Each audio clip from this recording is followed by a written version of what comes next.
Hello everyone, welcome back to another video. Today I'll be showing how you can install MySQL and MySQL Workbench on a MacBook or Mac operating system. The process is same for Apple Silicon with M series chip and Intel chip. So without further ado, let's get started. First we'll download the MySQL server and MySQL Workbench. So let's open up a browser window and go to mysql.com. In this page, we'll click on the downloads, then scroll down and click on MySQL Community Downloads. Here we'll click on MySQL Community Server. Now we'll select the MySQL version. I will select the latest one. We'll leave the operating system as macOS. Here we'll select the OS version. Since I am on Apple Silicon chip, I will select macOS 15 ARM 64-bit version. If you are on Intel chip, make sure to select the x86 version. Then simply click on the DMG archive download. In this page, we can sign up and log in to access additional features, but we'll do it quickly. So let's click on no thanks, just start download. If the browser blocks it, make sure to accept the download. Then we'll go back to the downloads page again. Next we'll click on MySQL Workbench. Here we'll keep the operating system as macOS and select the OS version as ARM 64-bit. Then we'll simply click on the download button. As before, we'll click on no thanks, just start my download. This might take a while, so I'll come back when the downloads are finished. Alright, both of the files have been downloaded. Now it is time to start with the installation process. First we'll open the MySQL Server DMG file. Then we'll open the package file. Let me bring it to the main display. Then click on Allow. Here we can see the installation steps. Let's click on Continue. Go through the license agreement and click on Continue. Click on Agree. We'll leave the destination as default for all users of this computer. Then click on Continue.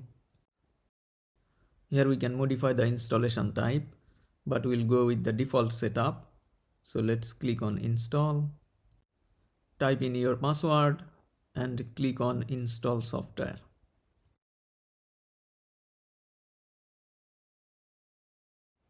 Here we can choose between strong and legacy password encryption. We'll go with the strong password encryption. So click on Next.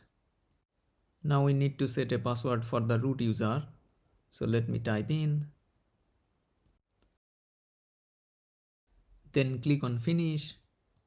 Type in your user password again and click on OK. As you can see, the installation is completed. So let's click on Close. You can move the installer to trash. I'll keep it for now. Let me close down the other windows. Now we'll go ahead and install the MySQL Workbench. So let's open the DMG file. Let me bring it to the main display. Now we'll simply drag MySQL Workbench to the Applications folder.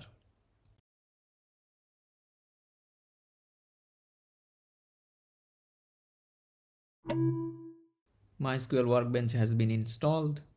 Let me close down the other windows. Now we'll go to the System Settings. Scroll down and click on MySQL. As you can see, the MySQL server instance is up and running. If you want to stop the server, you can just click on Stop MySQL Server, type in your password, and the server will be stopped. If you want to start it, the process is the same. Now let's click on the Configuration tab. Here we can see the configuration options of our MySQL server, like base directory, data directory, and some other options. Let's go back to the Instances tab and click on this path link. Go inside bin, right click any of these executables and click on Get Info. Now right click again in the Where section and click on Copy as Path Name. Let me close these windows one by one. Next we'll open up a terminal window and type in touch.zshrc ampersand open dot joshrc again. Press enter. It will open up the joshrc file. If you already have something in this file, go at the end of this file and create a new line.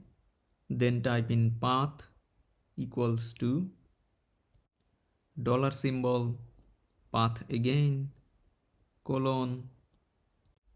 Then simply paste the path we copied earlier. Then click on File and Save. Let me close it and go back to the terminal and type in source.joshrc and press enter. Now we can access the MySQL shell by typing MySQL-u for user, root-p for password and press enter. Now we'll need to type the password we set earlier. Once you are done, press enter. As you can see, now we are inside the MySQL shell.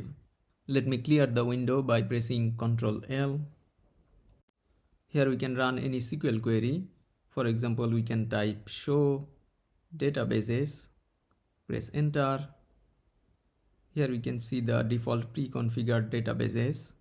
We can also create a new database by typing create database student, press enter. Now if we run show databases again, we can see the newly created student database here as well. Now let me close this terminal and see what we can do with MySQL Workbench. So let's press Command space to open Spotlight and search for Workbench. Click on MySQL Workbench. Let me increase the window size. As you can see, welcome to MySQL Workbench. Here we can create a new MySQL connection, but let's try with the default local instance. So click on it. Now we'll have to type in the password for the root user. We can also save the password in keychain and then click on OK. Here in the top left, we can see the currently connected server and some menu icons as well. Just below the menu bar, there is administration section. You can click on them one by one and learn more about them. You can check the server status, client connections, data export, server logs, and dashboard statistics. Now let me close the administration dashboard. Here in the query window, we can run any SQL command. Let's type in show databases, and if we click on this lightning icon, the SQL command will be executed immediately. As you can see, it shows the default pre-configured databases. Let me close the result.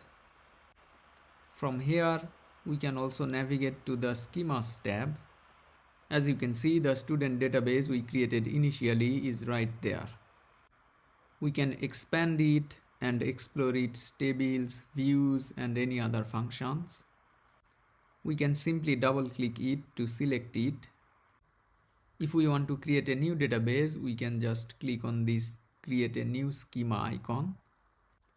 Then we can give it a name. Let's call it Customer.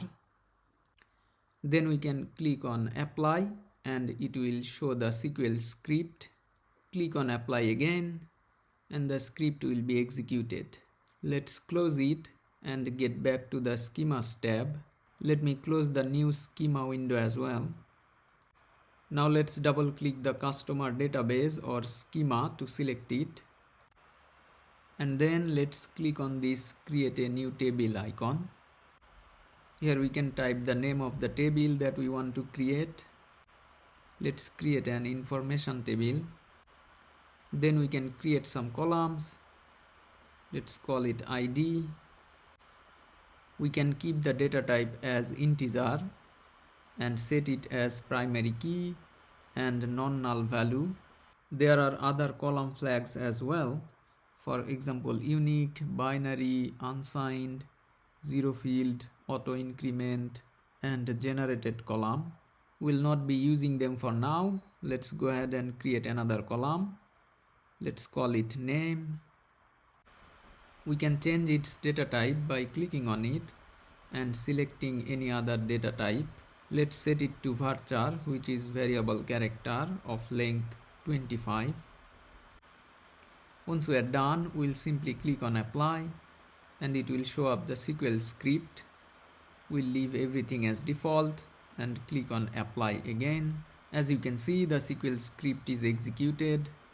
Let's close the window and also close the information table window. Now if we expand the customer database, we can see that the information table is created. Let's expand the columns. As you can see, the ID and name columns are right there. Now let's right click the information table and click on select rows. As you can see, this table is completely empty. We can insert some data into it. So let's provide 1 as ID and Alex as name. In the second row, we can provide 2 as ID and Emily as name. Once we are done, we can simply click on apply. Click on apply to execute it and then click on close. The data should be stored in the database by now. Let's close the window and right click on information table again and click on select rows. As you can see, it successfully retrieved the data we just stored. Alright, that's all for today. I hope you enjoyed it. Thanks for watching. See you in the next one. Bye.